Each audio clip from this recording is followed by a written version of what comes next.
Alright, so we'll get started with our presentation here. Our movie is The Apartment. You can see the cover for the DVD and the poster that they hung up in the movie theaters there to your right. Our project team, I'm Alex. Also, part of our team is Stacy and Derek, and we'll dive right into it. Alright, let's take a look at a little bit of the movie information for our movie, The Apartment.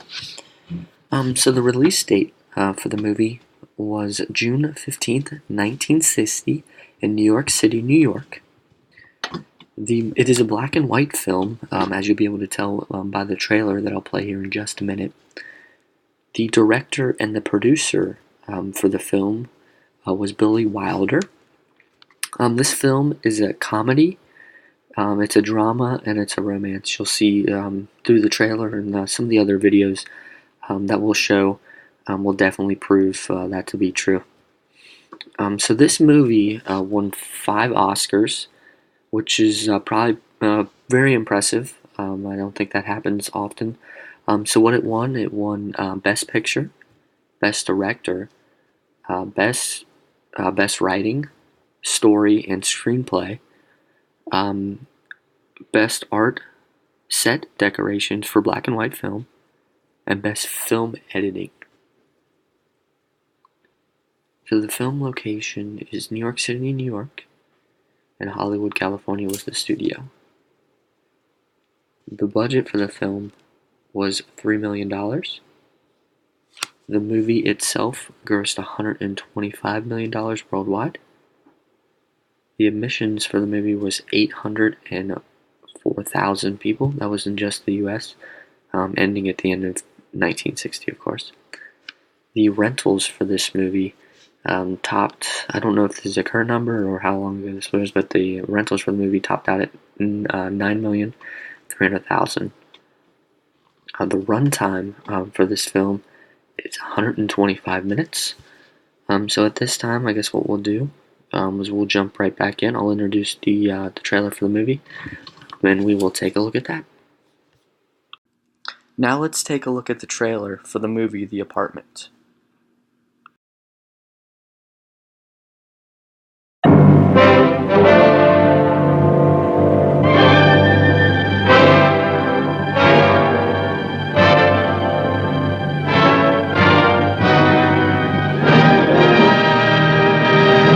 Ingredient number 1, a very warm, very wonderful story about a boy, a girl, and a very special kind of problem. Did you hear what I said, Miss Kubelik? I absolutely adore you. Shut up and deal. Ingredient number 2, a brilliant cast. Jack Lemmon in a delightful role which gives full rein to Jack's amazing versatility. Shirley MacLaine, whose glowing warmth lights up the screen like a Christmas tree. Fred MacMurray. This is a Fred MacMurray you've never seen before. You know, you see a girl a couple of times a week just for laughs, and right away they think you're going to divorce your wife.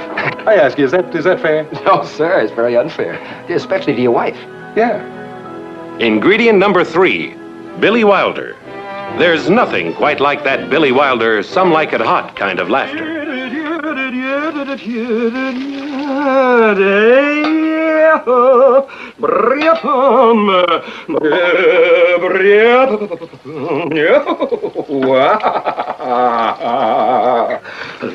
Are we dressing for dinner? You know, just come as you are. So you're pretty good with that racket. You should see my backhand. Where'd you see me serve the meatballs?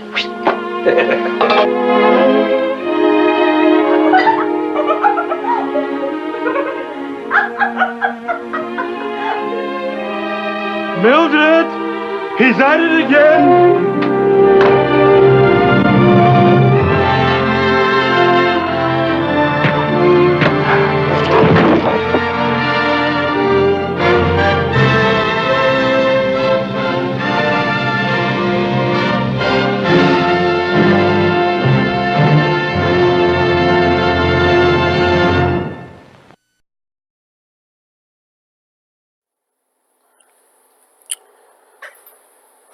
So, my name's Derek, and I'm going to be going over the main cast, and I'm going to start out with the stars of the movie.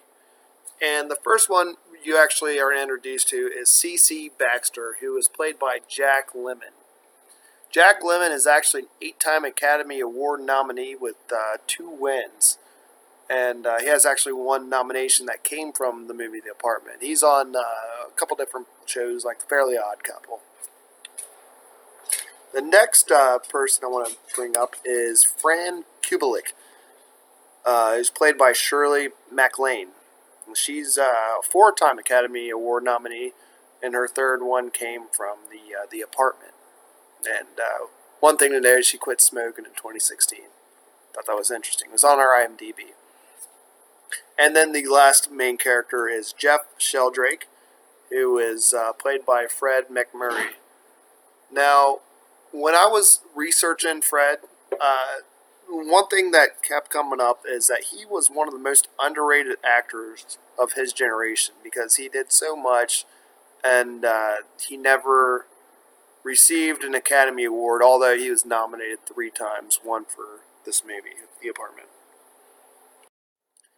Now, going along with the rest of the main cast, we have Joe Dubush, played by Ray Walston, who's one of the managers. We got Dr. Dreyfus, played by Jack Crucian. Al Crickaby, played by David Lewis. Then we got Mrs. McDougal, played by Hope Holiday. We have Sylvia, who's played by Joanne Shawlee. Mrs. Milford Dreyfus, played by Naomi Stevens. And then we have Carl Matashuka, played by Johnny Seven. And we have the blonde, who is played by Joyce Jameson. Mr. Vanderhoff, played by Willard Waterman. Mr. Eichelberg, played by David White. And then finally, Miss Olsen, played by Edie Adams. Now that we know the main cast, we'll talk about the movie synopsis. So, the main character of the movie is C.C. Baxter, and you get to know him right away. Throughout the movie, he's also known as Mr. Baxter or simply Baxter. He works for an insurance company in New York, and he is one of many office workers at the company. As you can see, there's rows and rows of these office workers that sit there and pound away on their typewriters, and you can see that their future is very bleak, and you're kind of looking almost like an office drone. So there's really not much room for advancement for Baxter. However, there are 4 office managers that continuously use Baxter for his apartment to keep hidden that they are going outside of their marriage with other women.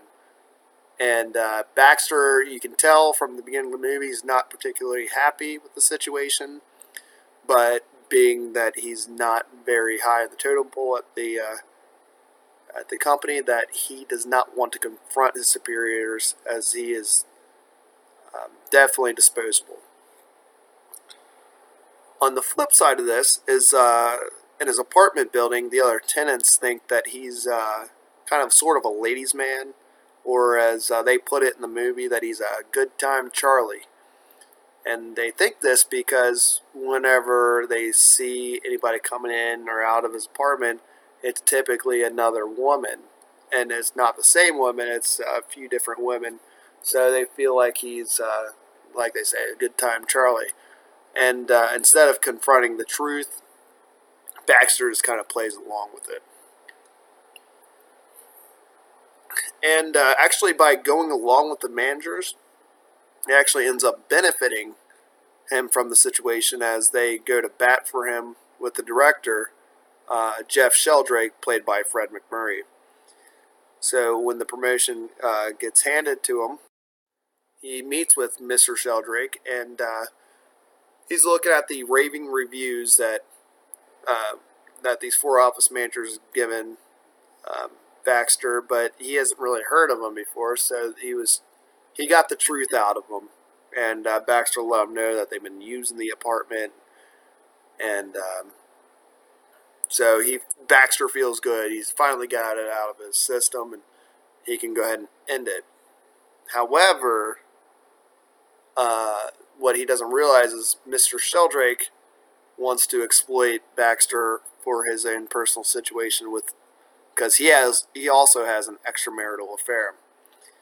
So he presents the situation that we will get that promotion, but under these circumstances. And so reluctantly, Baxter agrees to the situation, and he gets the promotion, but he also has to let Sheldrake use the apartment, which he was going to use that night. And so Sheldrake gives him tickets to a show at the theater. The Music Man is playing, just to make sure that Baxter won't be at the apartment that night. So what happens is Baxter actually uses the situation to ask out his crush. Now, not a whole lot going on for Baxter. I mean, he's got a job that anybody seems to be able to do. He's got managers that continue exploiting them, and then he also now has a director doing the same thing. The one good thing about his life is when he sees Fran, and she is the elevator operator that was a thing back then in the 1960s. He would go out of his way to be sure to get on the elevator that Fran was operating so he could be next to her each day. And so once he receives these tickets to the Music Man, he decides to finally ask out Fran to go to the theater with him. She at first says she can't because she has a date with another man for dinner, but she agrees that, well, maybe I can meet you afterward, and I'll meet you at the lobby of the theater. And so he's happy. I mean, obviously, it's not the ideal situation that the girl you're going to date is going on a date for 4 years, but he was happy that she just said yes. So he agreed. What he doesn't realize, and what us, the audience, find out, is that the man that she's meeting is Mr. Sheldrake, and that she's actually Mr. Sheldrake's mistress. So, going to the dinner, she actually is intending to end the relationship, as he's been with his wife and she doesn't feel like it's right anymore. And Sheldrake actually convinces her during the dinner that he is planning to divorce his wife, and that he loves her and he just wants to be with her. And obviously, her being so infatuated in love with him, she believes him. And they decide, let's go back to the apartment, which at this time she doesn't know it's Baxter's apartment. But they decide to leave the restaurant. But as they leave, Mr. Sheldrake's secretary ends up seeing them, knows to them. So the next day, Baxter was obviously disappointed and seemed a little cold to Fran. He didn't ride her elevator, kind of avoided her. But during the office Christmas party, he decided to forgive her because he's kind of a passive guy and he loves her. So they're getting along, and then while he's away from her, she's actually confronted by Mr. Sheldrake's secretary about the date that they were on, and informs Fran that she is not as special as she believes, and that Sheldrake has done this with many women in the office before, and she's just the next one in line. And she actually asked if Mr. Sheldrake had brought up that he was going to leave his wife for her yet. So obviously this crushes Fran, because she thought he was in love with her and vice versa. And so from there on out, she just kind of goes emotionless throughout the office party. And during the party, Baxter actually feels like he's happy again. He's talking to Fran, but then he puts it together that Fran and Mr. Sheldrake are together. And so he begins to become depressed as well. So Fran and Baxter aren't feeling good any longer, and they are depressed for the same exact reason, pretty much.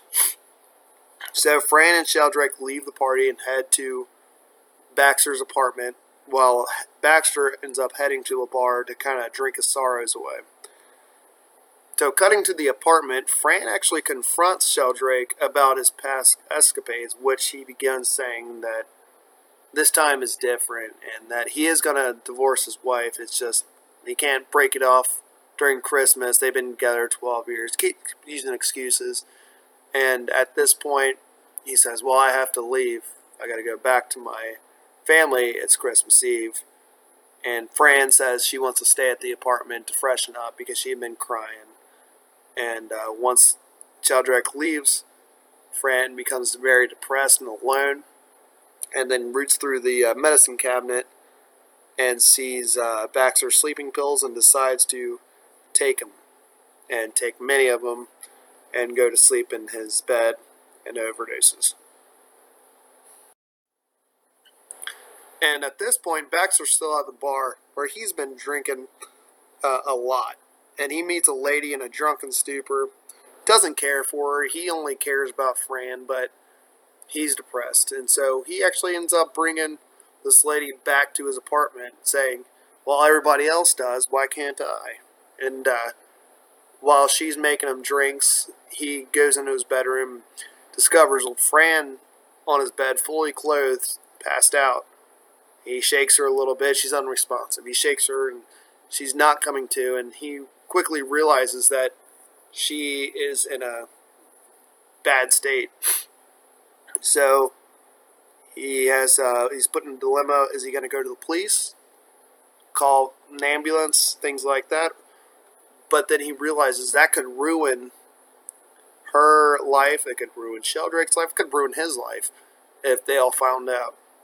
So instead of going to the police, he quickly ushers his date out of the apartment, and he goes next door to where his neighbor is a doctor. And the neighbor helps him get Fran back to consciousness, and after hours, making sure she doesn't fall asleep because she could pass out and die. They make sure that she's safe. They finally put her to sleep after hours of getting her awake, and the neighbor believes actually it was Baxter and Fran together, and that she was depressed over him.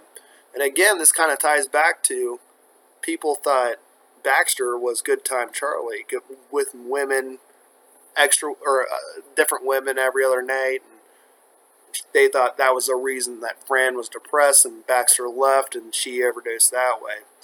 Which, at this point, Baxter was just so happy that Fran came back to and she was fine, that he didn't care what the doctor thought. He just said, yeah, that's fine.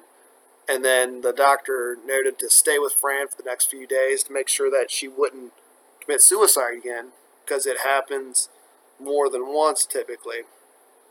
And so he agreed, and for the next couple days, Baxter stays with Fran, makes sure she's good, and the way they kind of keep company is they play cards together, they play rummy together. She doesn't seem interested, but he's doing it for her own good, making sure she's fine. But with them out with those two out of the office for a couple days, people around the office to begin to notice. Even Fran's brother-in-law, after a couple days, comes to the office to talk to somebody, find out where Fran is, because he's frantic about it and he hadn't seen her in a couple days. And so what happens is the office managers that initially was using Baxter's apartment to go out on with their mistresses, they're upset at Baxter because he hadn't been letting them use the apartment, because he doesn't need to now that he's got Sheldrake on his side. And so as kind of revenge for that, they end up telling that Fran is at Baxter's apartment, and so on and so forth.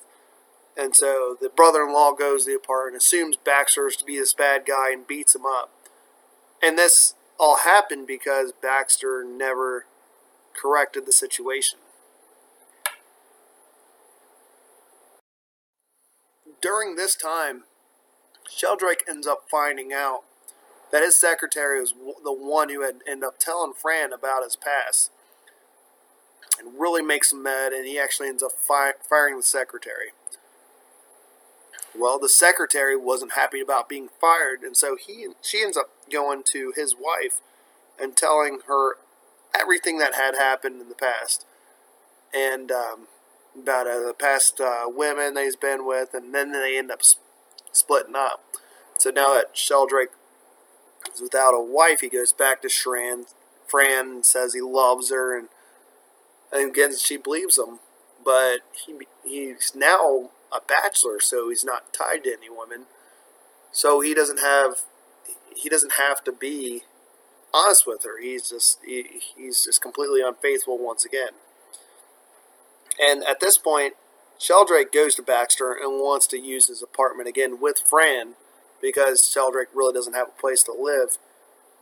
And Baxter finally gets a backbone and puts his foot down because he knows what's going on. He knows he's going to hurt Fran again. He says, no, and you're not going to do this, and and he quits his job for it. Pretty much everything that he's worked for is gone.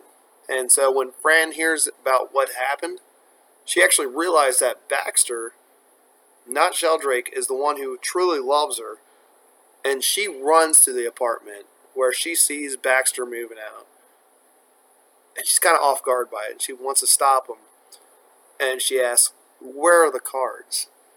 And he points to the cards. They sit down. She's shuffling. And he just kind of stares at her and says, I love you, Fran. And then she kind of ignores it. He said, you're the most beautiful woman. Keeps going on and on. And then she looks at him, tells him one of the most famous movie lines in history. Says, shut up and deal. And that was the end of the movie. And really, I was surprised about how well this movie was made. And I thought it's a 1960s black and white movie about an apartment. How great is it going to be? It ended up being one of the better movies I've ever seen. And it definitely deserved the amount of awards that it received. If you go on to any website that rates movies, this is usually a highly rated movie. Having said that, what we'll do now is go over the 3 ethical theories that we pinpointed for this movie. I'm going to go over the virtue ethics, and then we'll also go over the teleology and the deontology. So the virtue ethics actually tends to examine humans in a more holistic fashion, looking at the nature of humanity. And that comes straight from our Brooks and Dunn book. So it's based off of the honest person code, which is do unto others as you would be done by. And I found a really good example on the Stanford Dictionary website. And basically, it's an honest person cannot be identified as someone simply who practices honest dealing and does not cheat. So if such actions are done merely because the agent thinks that honesty is the best policy, or because they fear being caught out rather than through recognizing to do otherwise would be dishonest as the relevant reason, then they are not the actions of an honest person. So an honest person cannot be identified simply as one who tells the truth because it is the truth, for one who have the virtue of honesty without being tactless or indiscreet. So the honest person actually recognizes that would be a lie as a strong reason for not making certain statements in certain circumstances. And it gives due weight to that would be the truth as the reason for making them. So how does this tie into the apartment? Well, Mr. Baxter was in several situations where he was presented in a way that was dishonest and true. For instance, when Fran had overdosed on the sleeping pills, and him and the doctor had worked throughout the night to make sure that she was well, make sure she was not going to end up dying, they end up, she ended up dying. Baxter had actually stopped the doctor from reporting the situation, which doctors are required to do in a situation that involves suicidal tendencies. At this point, Baxter had presented the situation in a dishonest and untrue manner because he said it wasn't suicide, it was just an accident, she just took too many and that was it.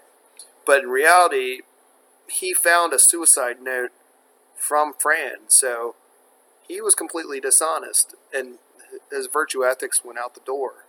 However, in turn, the doctor actually did provide a virtual thought, as he mentioned that while he thinks it's probably not true, he could not prove it wasn't an accident, so he couldn't say it's untrue.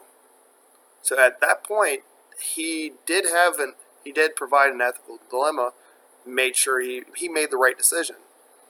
And so the resolution could have been that Baxter would let the doctor actually report the situation because it's the ethical thing for that doctor to do, along with for him to make sure that Fran gets the help that she needed, regardless of the impact on himself or Mr. Sheldrake. And now I'll push it off to take a look at the teleology. Alright, well, I'll get started here with the second ethical theory that we're diving into on this presentation, and that's teleology. Teleology theory studies ethical behavior in terms of the result or consequence of the ethical decision. So basically, what that means is a right or wrong kind of a base situation. It's really focused on the consequences, so positive, negative, good, bad. So, and that kind of dives into the second line here. It evaluates decisions as good or bad, acceptable or acceptable in terms of the consequence of the decision. So this could be a lot of things. Definitely in this movie, I don't know if Mr. Baxter thought it was good or bad. He was getting promoted. Everyone liked him. So it's a kind of a tough situation here. So we'll talk about the movie here. So in terms of the movie, I think that Mr. Baxter felt what he was doing was wrong or bad. But he did not want to upset his bosses. They were giving him promotions based on the use of his apartment, for their extramarital affairs. So this is a tough situation for Mr. Baxter to be in, especially with no HR departments back then. If he wouldn't cooperate, they probably would have fired him, not even thinking twice. So very tough situation for Mr. Baxter to be in. I'm not sure how any of that could have been changed. I guess looking back at the beginning, we don't really see the beginning. They were already using the apartment. But the beginning, if he would have told him no the first time, in the grand scheme of things, how would that have changed the outcome? I mean, there wouldn't have been the movie to produce, but how would that have changed the outcome for Mr. Baxter if he would have told them, guys, no, you can't do this at the beginning? It would have been very interesting for him, I think, to tell us how that would have occurred. So, and then my last point I want to kind of talk about before I'll show one video right after this. And then this kind of ties back into what I just talked about. How could he have stopped this from happening? And then, like I said before, if he had stopped it at the beginning. But let's kind of focus more in on how he would have stopped it after these guys were already using it. And I think that's tough for Mr. Baxter. There's no way. I mean, kind of dive into how he stopped it. He had to quit his job at the end, so we'll get into that in our resolution part of this my presentation. So it's just tough. I don't know how he would have changed anything and stopped it when he had so many guys coming over that were all management. I think that's the key in this situation. So I want to spend about 2 minutes before we watch the film here, or the next clip, just kind of processing this logically, how to do the right thing in this situation. You kind of seen the trailer, talked about it a little bit, getting ready to watch our second, three clips in our presentation. But doing the right thing. So what does that mean in the grand scheme of things? In this film, we've talked about it. Derek talked about it. Stacey will talk about it too. But doing the right thing. Mr. Baxter is really in a tough spot here that we'll all talk about. We'll probably all say the same thing on that. But how to do the right thing when you're stuck in a spot like this? When your bosses are pressuring you per promotion, per getting an office. I'll talk about that here later in my presentation too. And then they're abusing your apartment, abusing the thing that's getting you the promotion, and then the girl that you like is getting stuck up in it too. But just logically thinking through this, for me, how would you handle this? Is there a better way for him to handle this? You'll see in this next clip, which I'll do another introduction before the clip starts on this next slide. But it's going to be titled "You're on Your Way Up." But is what he's doing worth going up in this company? It's probably more money, better. I don't know what the benefits were back then, but more money. But is it worth the aggravation of these guys? And then I think he's got a personal connection that he does not like. That they're cheating, that they got mistresses and everything. Because just the way he gives them the key is just a very interesting situation. That they can't just give him the key, leaves it under the mat, he transfers it into the office. You can't just leave it. And then he calls Mr. Sheldrick's house kind of later in the movie when Fran's having when she takes all the sleeping pills, which is just another interesting aspect to the movie. And I know Stacey talks about that later here. But when Mr. Baxter calls Mr. Sheldrick's house and his wife answers. So what do you say? The kid answers, I don't know. This is just a tough situation. So what I want to do now, before I keep rambling on, is watch this. I'll do another introduction before the video starts. But I want to let you guys watch this and kind of get a feel for what this is, and kind of a weird aspect of, he tells his boss, well, you guys need to stop being so late, and just watch his response. It's a very interesting response to that. So let me do another introduction real quick, and then we'll watch the film. Alright, so we'll get into this here for just a second. What this is a movie clip from the movie The Apartment. So basically what happens here is his boss comes in back to grab something from his mistress, and he proceeds to tell Jack Lemmon, or Mr. Baxter, that he's on his way up. So this is kind of just a blackmail kind of a thing. So let's dive into it.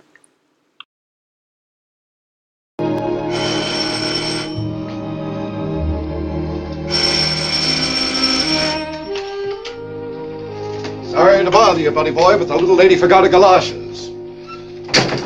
Mr. Kirkby, I don't like to complain, but you were supposed to be out of here by 8. I know, buddy boy, I know, but those things don't always run on schedule like a Greyhound bus. Well, I don't mind in the summer. It's but on a rainy night. I haven't had any dinner yet. Sure. Look, kid, I put in a good word for you with Sheldrick and personnel. Mr. Sheldrick? That's right. We were discussing our department, manpower-wise, promotion-wise. I told them what a bright boy you are. They're always on the lookout for young executives. Thank you. You're on your way up, buddy boy, and you're also out of liquor. Oh, I know. Yeah, Mr. Eichelberger, Mortgage and Loan Department. Last night he had a little Halloween party. Yeah, well, lay in some vodka and some vermouth and put my name on it. Yes, Mr. Kirkby. You still owe me for the last 2 bottles? Yeah, I'll pay you on Friday. Oh, and whatever happened to those little cheese crackers you used to have around? Cheese crackers.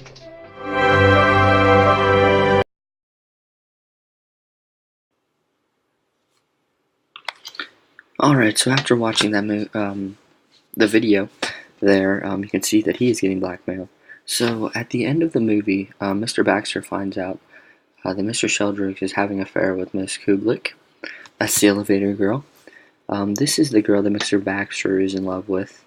And then at this time, he does the right thing and lets his bosses know that they are no longer allowed to use the apartment. And then he goes into Mr. Sheldrick's office and eventually quits at the end of the movie. I guess the ironic thing, the ironic thing about the whole thing is at the end he gets the girl. Miss Kublik runs back to his apartment, and that is that, as they say.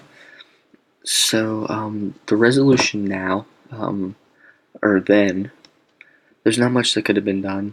I guess between he was in charge of personnel. They didn't really have any HR people back then, so there's not much he could have done to get his bosses to stop bullying him, other than what he did was eventually quit his job. Today, I guess you would go talk to your HR rep and get it all taken care of and get it fixed. So just an overview, doing the right thing was tough for him, so I don't know how he would have managed to do it any better than he did. I think the course of action that he took to at least keep his job there for a while was probably the best. So that's probably the best thing he could have done. But in the end, I think he ended up doing the right thing by not letting these guys use the apartment anymore and then quitting his job, which is the best thing that he could have done to get him out of this situation. Hopefully he was able to find a better job with guys that would respect him.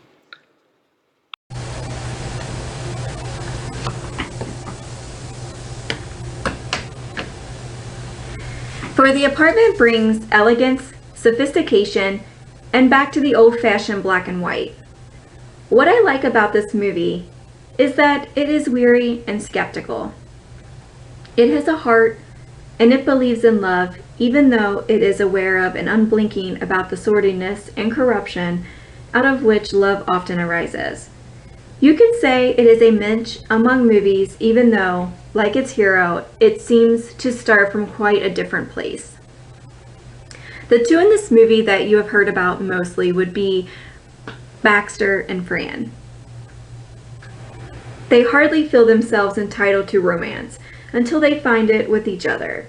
So that of the love match, it seems almost less important than the sense of liberation from economic and social constraint that comes with it. Deontology is defined as an ethical theory that the morality of an action should be based on whether that action itself is right or wrong under a series of rules. In the movie, Mr. Baxter returns to his apartment and finds Fran's gloves left on the coffee table and tosses them into his bedroom. He notices that she is sprawled across his bed, fully dressed and apparently sleeping. She doesn't respond to his efforts to wake her. When he picks up the empty sleeping pill vial and is paralyzed with fear when he realizes that Fran is unconscious and near death. Rather than calling 911 on the phone, Mr. Baxter pounds on his neighbor's apartment door in the hallway and summons the doctor with his medical bag. Now, with Mr. Baxter doing that, it would be risking her life and his future. If something terrible was to happen to Fran, would he have told on his boss to the police? Unfortunately, the right thing to do in this instance would be to contact the emergency line first and then go for help with a neighbor.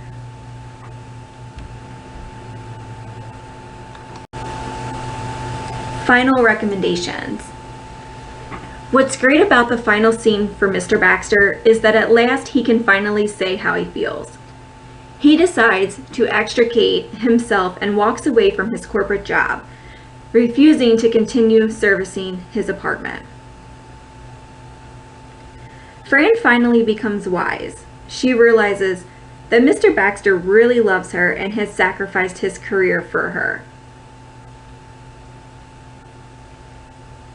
As the couples embrace and sing as the new year arrives, where Mr. Baxter used to work, Fran is there and slips away, and she runs down the street toward Baxter's apartment, finding him dumbfounded at his door with an overflowing, foaming bottle of champagne in his hand. While they sit on the couch, cutting cards and playing another friendly game of gin rummy, he professes his love for Fran for the first time, though she remains romantically reticent. He begins to deal without ever taking his eyes off of her.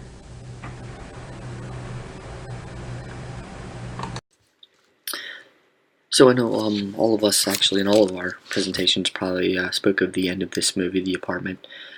So before we kind of wrap this up, get into our discussion questions, I kind of wanted to just go through, let's take a look at the end of this movie, The Apartment, just so everyone can get a feel of how it ended. We all talked about it, so let's take a look.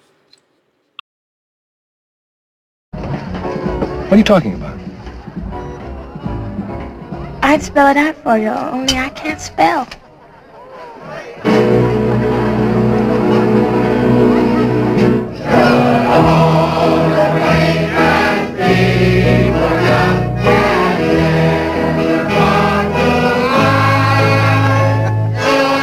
Happy New Year, friend.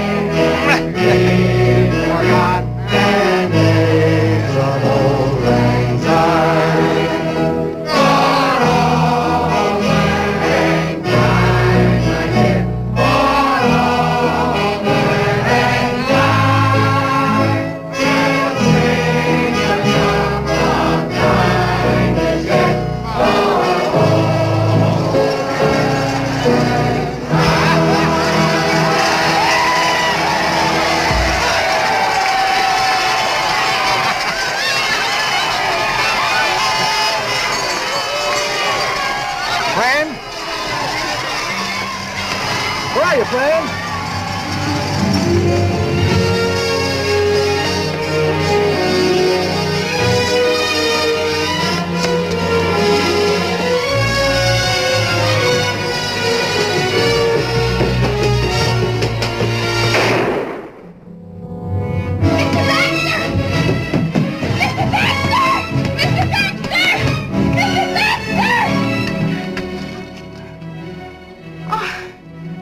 Are you all right? I'm fine. Are you sure? How's your knee? I'm fine all over. Mind if I come in? Of course not. Let me get another glass. Where are you going? Well, who knows? Another neighborhood, another town, another job. I'm on my own. That's funny, so am I. What'd you do with the cards? In there.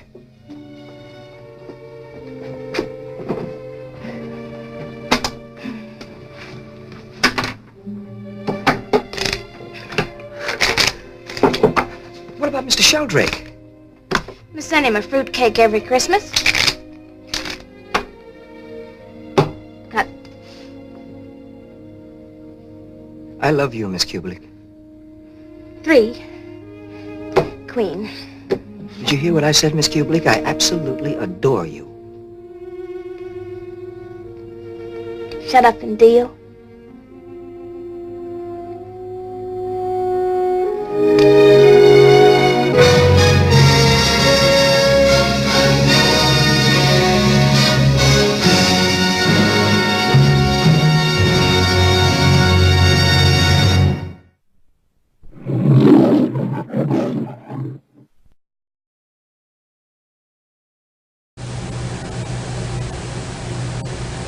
Now these are the two discussion questions that myself and Alex and Derek came up with to ask the class, and we are looking forward to seeing what your responses are. So question number 1. An insurance worker lends his Upper West Side apartment to his manager and/or supervisors for repairs. Baxter tends to be disappointed to learn that the elevator girl at work, whom is the girl he loves, is his boss's mistress. The elevator girl is left at Baxter's apartment, upset to find out Baxter's boss wants nothing more to do with her, as he is a married man. When Baxter returns, he finds that the elevator girl has taken some medicine and is incoherent. How should Baxter react to the situation? And question number 2. In the movie The Apartment, Mr. Baxter's apartment is used for affairs by his bosses, and in return, Mr. Baxter got a promotion and an office to himself. If you were Mr. Baxter, how would you tell your bosses that they can no longer use the apartment, and how would you handle the backlash for them? These two questions, we are looking forward to seeing what your responses are to them. They are both relatively similar but different, as the elevator girl is Fran, who Mr. Baxter is in love with, and she is having an affair with his boss. So it will be very interesting to see how you react to both of these situations. And last but not least, our works cited.